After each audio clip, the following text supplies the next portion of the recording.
All right. So, Seth, correct? Yes. Hi, Seth. I'm Autumn. Nice to meet you. So, thank you so much for taking the time to talk to Yeah. me today about Green Buddha.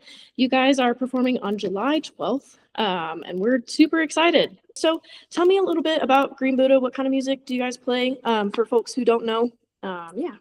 Yeah. Green Buddha is a reggae rock band or American reggae band from Colorado. Originally started in Boulder in 2015, more or less. And there's a lot of funk and soul influences and a lot of rock influences. It's very song driven, melody driven music.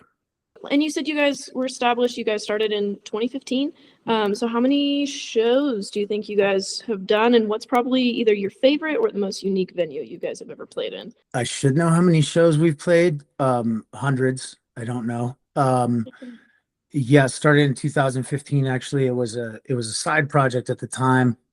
I was living in New Orleans, and the original bass player and drummer lived in Boulder, and we all worked in other bands, and so it started like as a calendar filler. So, there used to be a lot of venues before COVID and a lot of small venues in Boulder. So it was kind of a calendar filler where we get together, do some of my songs, do some Sublime covers, that sort of thing. And then when I came back from New Orleans in at the end of 2018, we put I put a focus as an artist on Green Buddha, and then COVID sort of shook things up. Personnel's changed around, but it's bigger and better than ever now. So and the other what was the other part of the question? Venue. Gosh, I don't know. I'm not good at hierarchies, like, favorites. Yeah. But um, unique places. There is, well, playing Washington's in Fort Collins is special for me because I grew up in Fort Collins, and I remember going to Washington's when it was a college bar, and so to see the venue that they've put together now is amazing. And to get to that was the third time that we had opened for Stephen.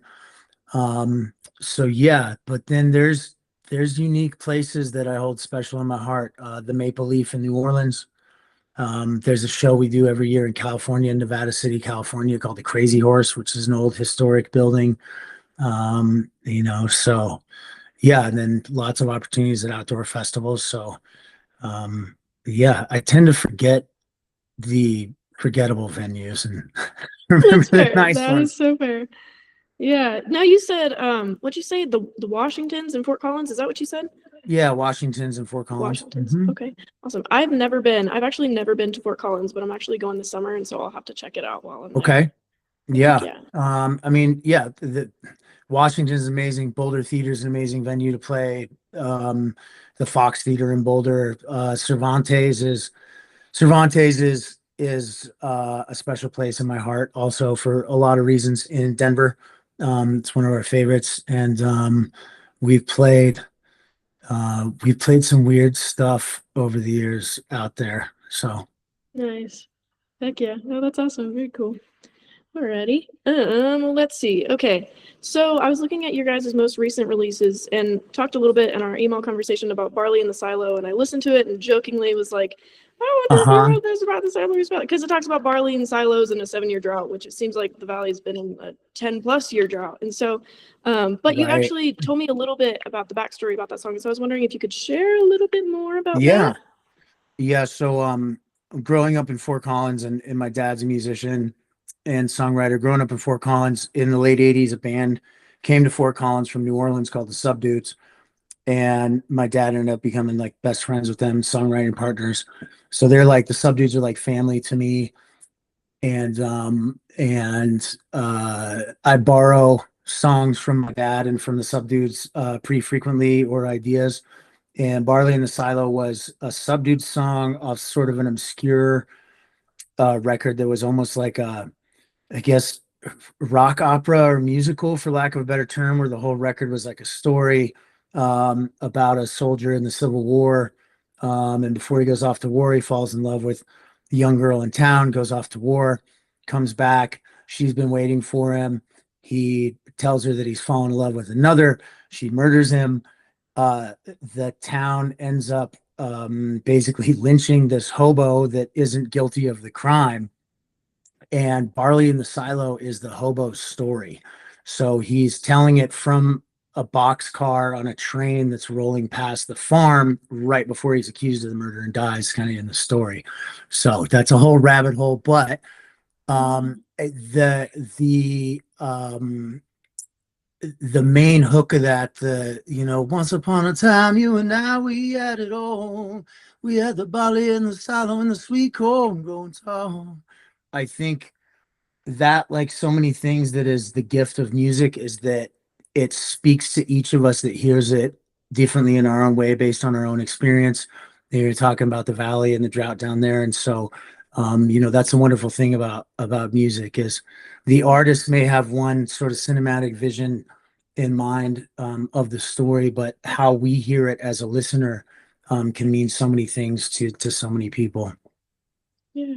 Well, and that's so cool because I had no idea. I was like, oh, this is so cool. But now, what did you say the Subdude's album was? That It's song was off of a from? record called Flower Petals. Flower The Petals. Because story's I'm Flower actually Petals. intrigued. Yeah. Because I'm actually gonna go listen to that because that sounds really good. Okay, nice. But that, heck yeah. Oh, that's awesome. Well, I hope you guys play that song on July 12th. Do you guys Oh, we have will. any? Yay, nice. That's Yeah. awesome. Do you guys have any other upcoming releases or new music coming up? Well, so Barley in the Silo was the last of a number of releases that we did, like on a waterfall method. So we did a big group of recording, and then we sort of released things in singles versus releasing a whole album.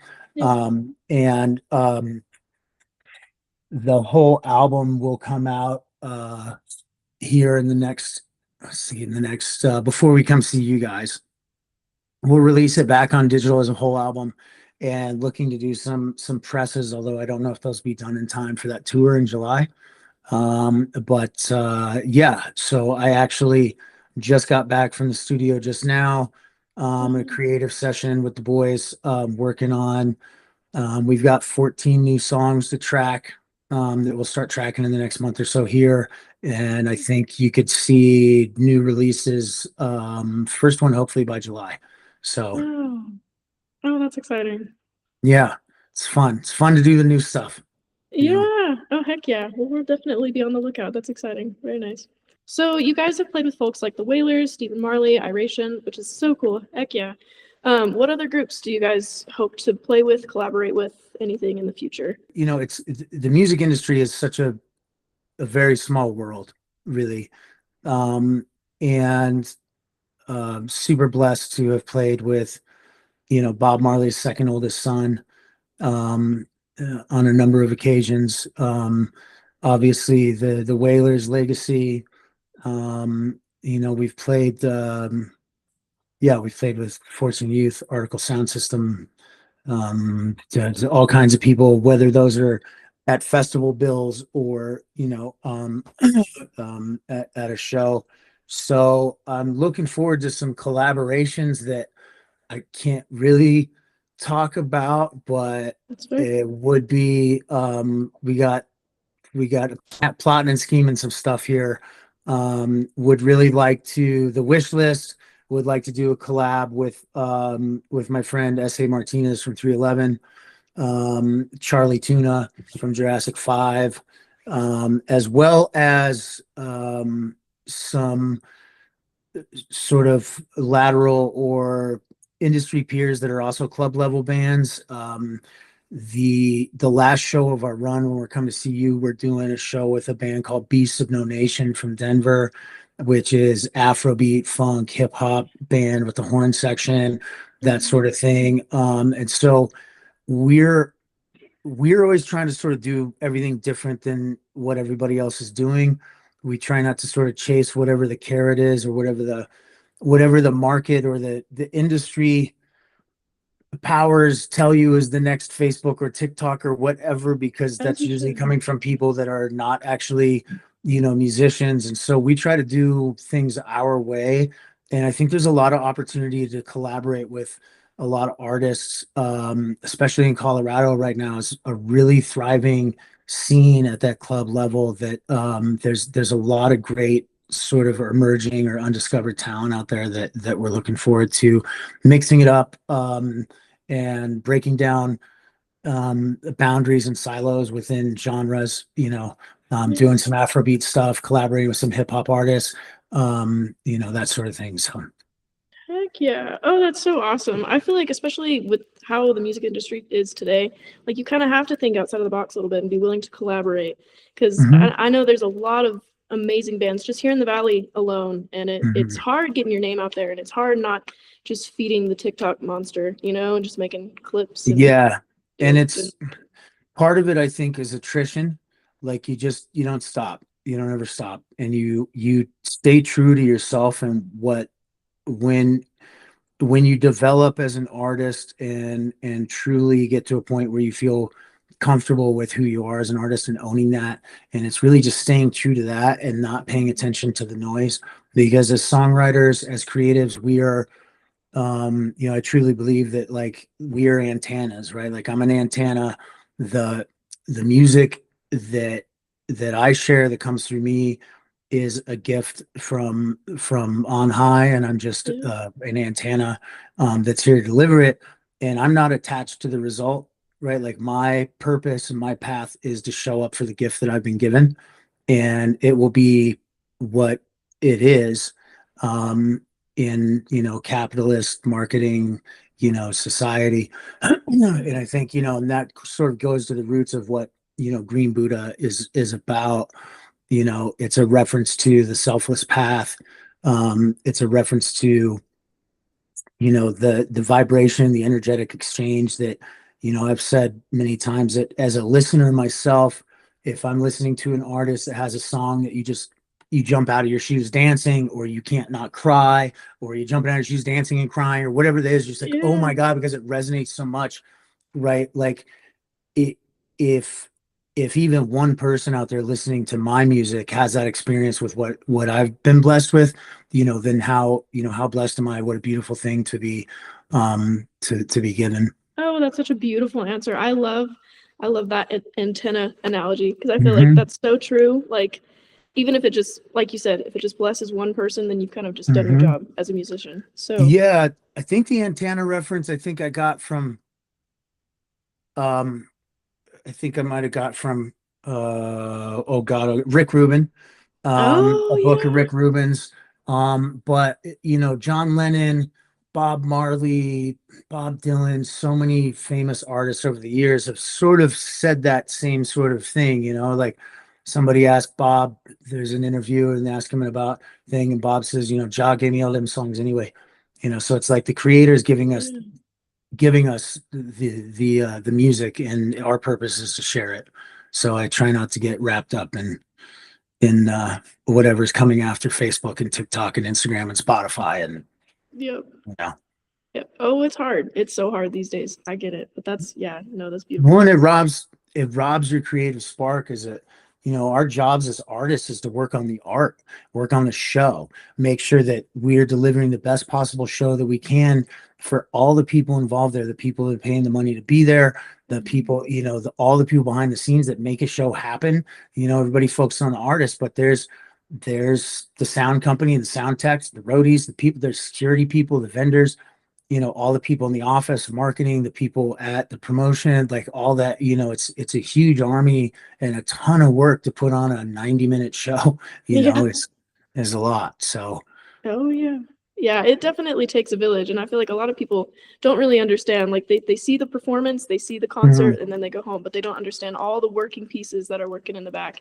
And so right. yeah, it's but I completely agree. Like musicians, is to provide the art and to do well and to Mhm, give people a show worth paying for it. And mhm, I feel like we sometimes expect a lot of musicians to kind of do the marketing, like you said, do the sound, do the everything, and it truly takes a village. But mhm. yeah, no, Yes, beautiful. absolutely. Yeah. But alrighty, cool. So in my email I first asked for your opinions on Jacob versus Rome for Sublime, and you kind Uh-huh. of you told me such a beautiful story about your experience with Sublime and with the late Bradley Noel. And so if you have anything else to add to that, I would love to share that with folks just because your Sure. story was so awesome. Yeah, yeah. I mean, Sublime, um, Sublime was a huge influence on me, along with a number of other bands in the 90s. This thing happened. I was signed to an indie record label when I was young in the 90s, and it was what was indie rock at the time. It was sort of classic rock, jam band adjacent sort of stuff. There wasn't actually a term or genre called jam bands at the time, although obviously there was the Grateful Dead and the Allman Brothers and Yeah. Fish and so on and so forth. But this sort of what was looked at as hybrid music that came out that had, you know, emanating from Fishbone and that begat bands Chili Peppers, 311 Sublime, Incubus, Head PE, like things that were all over the spectrum of more of this or less of that, but where there suddenly wasn't a boundary around things having to be like pigeonholed as far as this is reggae, this is ska, this is hip hop, this is punk rock, this is hardcore or whatever, right? There was just suddenly like all these bands where you had like a horn section and a DJ scratching, and you know what I mean, and somebody Yeah. screaming, and that and it was an amazing time. And Sublime was a huge influence on me, although I never in that day, just like with 311, wasn't nobody considered it reggae. And again, that goes into people that need to market things and define things and Yeah. things that we as artists don't really need to do, right? We just need Mhm. to, we have to give it some avenue, right? But yeah, Sublime is a huge influence on me. I saw Sublime at Fiddler's Green for a KTACL Big Adventure. I want to say it was 95 or 96, Wow. and they played like 1 o'clock in the afternoon, and along with 311 and Funk Junkies and a bunch of other bands. I think the Samples headlined that one. I can't remember. And so yeah, that was a huge influence along with a lot of stuff, because it's like, okay, I don't have to pigeonhole my music as an artist into these rules. I can play what I feel, and really got me to branch out. And reggae was always easy for me to play. It always made sense to me as a rhythm guitar player. And I leaned right into it. And then as years went on, after Bradley's death, I, had the ability to sort of mimic his voice, and doing Sublime covers. And just like any legacy that's carried on, the Grateful Dead or anything else, I think that, there are people out there who that music is really important to them, and it fills people's hearts to be able to hear that, whether it's just sitting around a campfire or you're at an open mic night at some random bar in the mountains or whatever. And Yeah. so that sort of thing went that way. And then I've watched Jacob grow up, and he had his stuff, Jacob's Castle, and something else I can't think of right now. And I saw Sublime with Rome several times going way back. By that point in time, I'd sort of moved on with most of what I was listening to and stuff in other ways, but it certainly Yeah. wasn't anything against that. And I've met Rome several times. I just was hanging out with him in Mexico at Close to the Sun, Slightly Stupid's festival in January. Wow. Super nice guy. And so I think that those legacies, like Sublime's legacy, is an important thing to carry on, and the music means a lot to a lot of people, regardless of like sort of who's doing it. And again, the social media banter and criticism about, oh, Yeah. this is that or that's not real, or like, you know, comparison is the thief of joy. Yeah. It's, and I don't engage in that stuff, and I got nothing but love for Jacob and for Rome, Yeah. and for the whole Sublime family. So Yeah. Very nice. All right. Cool. So shameless plug time. Anything you yeah, guys would like to promote? Anything else you'd like us to know about Green Buddha? yeah, this tour, that we hit we hit Alamosa, and then we go to 2 nights in California, and then Salt Lake City, and then Steamboat, and then Cervantes and Denver. So we're doing, on that chunk, we're doing 7 shows in 8 days. Shameless plug. Green Buddha, like any other band, if our music is speaking to you and you love it and you wonder why we're not on a show at Red Rocks or why we're not on tour with the Dirty Heads or Slightly Stupid or Sublime or 311 or whatever it is, the best thing you can do for us or any other band is add us to your playlists on Spotify and on Apple Music and all those things, and buy the merch, buy the t-shirts, buy, when we're there, buy the t-shirts, because the merch is literally how we pay for everything. It's the only revenue stream for any band that really allows us to put money back in, and help cover overhead on the road, because it's really expensive to be on the road. Especially with, I mean, it already was a couple of years ago, and especially with gas prices right now, $5 a gallon. And hotel rooms, you got six adults out there that, it's one thing when you're 22 years old and you're sleeping on people's couches and floors and stuff, but we can't do that, and not Yeah. many bands can. We have to eat and we have to sleep, and we have families at home and we have bills to pay just like everybody else. And most of us have 2 or 3 other jobs, sometimes don't have anything to do with music. So yeah, shameless plug, follow us, keep that chatter up on social media and that engagement, and it takes it off of our stress level, to have that being perpetuated. If there's a tour and a band saying, who do you want us to see? Who do you want to see out there with us? And put in Green Buddha, tag it, put in that link, share it with your friends. One person telling another person is the way. So Yeah. Heck yeah. Well, yeah, for sure. I'm assuming you guys are going to be selling merch at our show July yes. 12th. Yep. Yep, Okay. absolutely. Yep, we'll have tour posters, like really nice poster prints, t-shirts, hats, hoodies, hopefully hard goods. Hopefully I don't know if we'll have vinyl turned around in time. We don't really do CDs anymore, as nobody has CD players very much, so we don't really do CDs, but yeah, we'll have some wares out there. Heck yeah. Nice. Perfect. Well, I'll make sure to tag you guys. And then I'll make sure to also put a link to your website as well. Okay, So people can find you. And then, thank you. yeah, get people to buy merch at the show. I know I'm going to buy some merch too. So, but yeah, Thank you. well, thank you so much, Seth. It's been a pleasure talking to you, and we look Thank forward to you. seeing you on July 12th. Yes, thanks, Autumn. It's nice to Yeah. meet you. Yeah, Nice to looking meet you as forward to well. it. It's gonna be fun. Will be a Yes, it lot of dancing. will. Yeah. Yeah. Perfect. Beautiful. Thanks so much.